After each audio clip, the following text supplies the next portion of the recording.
Chapter 9, Wilbur's Boast. A spider's web is stronger than it looks. Although it is made of thin, delicate strands, the web is not easily broken. However, a web gets torn every day by the insects that kick around in it, and a spider must rebuild it when it gets full of holes. Charlotte liked to do her weaving during the late afternoon, and Fern liked to sit nearby and watch. One afternoon, she heard a most interesting conversation and witnessed a strange event. "You have awfully hairy legs, Charlotte," said Wilbur as the spider busily worked at her task. "My legs are hairy for a good reason," replied Charlotte. "Furthermore, each leg of mine has 7 sections: the coxa, the trochanter, the femur, the patella, the tibia, the metatarsus, and the tarsus." Wilbur sat upright. "You're kidding," he said. "No, I'm not either." "Say those names again? I didn't catch them the first time." Coxa, trochanter, femur, patella, tibia, metatarsus, and tarsus. "Goodness," said Wilbur, looking down at his own chubby legs. "I don't think my legs have 7 sections." "Well," said Charlotte, "you and I lead different lives. You don't have to spin a web. That takes real legwork." "I could spin a web if I tried," said Wilbur, boasting. "I've just never tried." "Let's see you do it," said Charlotte. Fern chuckled softly and her eyes grew wide with love for the pig. "Okay," replied Wilbur. "You coach me, and I'll spin one. It must be a lot of fun to spin a web. How do I start?" "Take a deep breath," said Charlotte, smiling. Wilbur breathed deeply. "Now climb to the highest place you can get to, like this." Charlotte raced up to the top of the doorway. Wilbur scrambled to the top of the manure pile. "Very good," said Charlotte. "Now, make an attachment with your spinnerets and hurl yourself into space and let out a drag line as you go down." Wilbur hesitated for a moment, then jumped out into the air. He glanced hastily behind him to see if a piece of rope was following him to check his fall, but nothing seemed to be happening in his rear, and the next thing he knew, he landed with a thump. "Whoop," he grunted. Charlotte laughed so hard that her web began to sway. "What did I do wrong?" asked the pig when he recovered from his bump. "Nothing," said Charlotte. "It was a nice try." "I think I'll try again," said Wilbur cheerfully. "I believe what I need is a little piece of string to hold me." The pig walked out into his yard. "You there, Templeton?" he called. The rat poked his head out from under the trough. "Got a little piece of string I could borrow?" asked Wilbur. "I need it to spin a web." "Why, yes indeed," said Templeton, who saved string. "No trouble at all, anything to oblige." He crept down into his hole, pushed the goose egg out of the way, and returned it with an old piece of dirty white string. Wilbur examined it. "That is just the thing," he said. "Tie one end to my tail, will you, Templeton?" Wilbur crouched low with his thin, curly tail towards the rat. Templeton seized the string, passed it around the end of the pig's tail, and tied 2 half hitches. Charlotte watched in delight. Like Fern, she was truly fond of Wilbur, whose smelly pen and stale food attracted the flies that she needed, and she was proud to see that he was not a quitter and was willing to try again to spin a web. While the rat and the spider and the little girl watched, Wilbur climbed again to the top of the manure pile, full of energy and hope.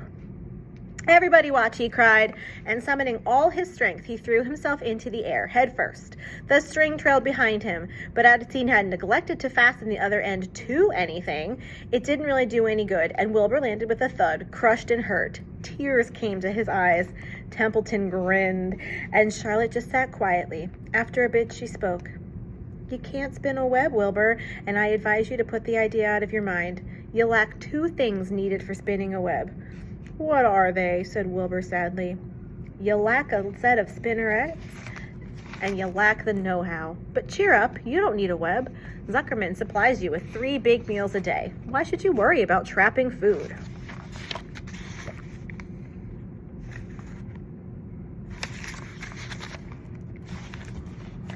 Wilbur sighed. "You're ever so much cleverer and brighter than I am, Charlotte. I guess I was just trying to show off. Serves me right." Templeton untied his string and took it back to his home. Charlotte returned to her weaving. "You needn't feel too badly, Wilbur," she said. "Not many creatures can spin webs. Even men aren't as good at it as spiders, even though they think they're pretty good. And they'll try anything. Do you ever hear of the Queensboro Bridge?" Wilbur shook his head. "Is it a web?" "Sort of," replied Charlotte. "But do you know how long it took men to build it? 8 whole years. My goodness, I would have starved to death waiting that long. I can make a web in a single evening."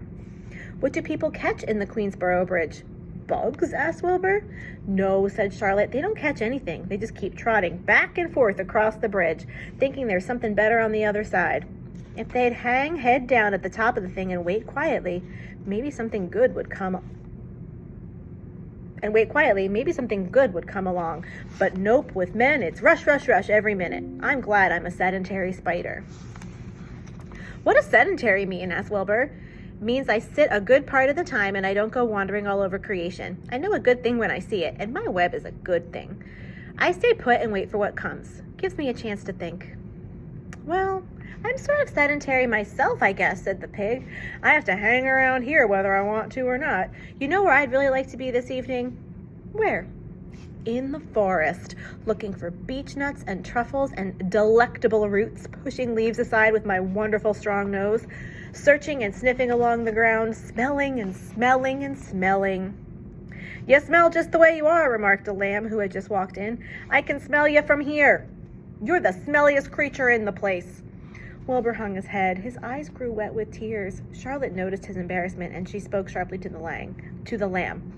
Let Wilbur alone, she said. He has a perfect right to smell, considering his surroundings. You're no bundle of sweet peas yourself. Furthermore, you are interrupting a very pleasant conversation. What were we talking about, Wilbur, when we were so rudely interrupted? Oh, I don't remember, said Wilbur. It doesn't make any difference.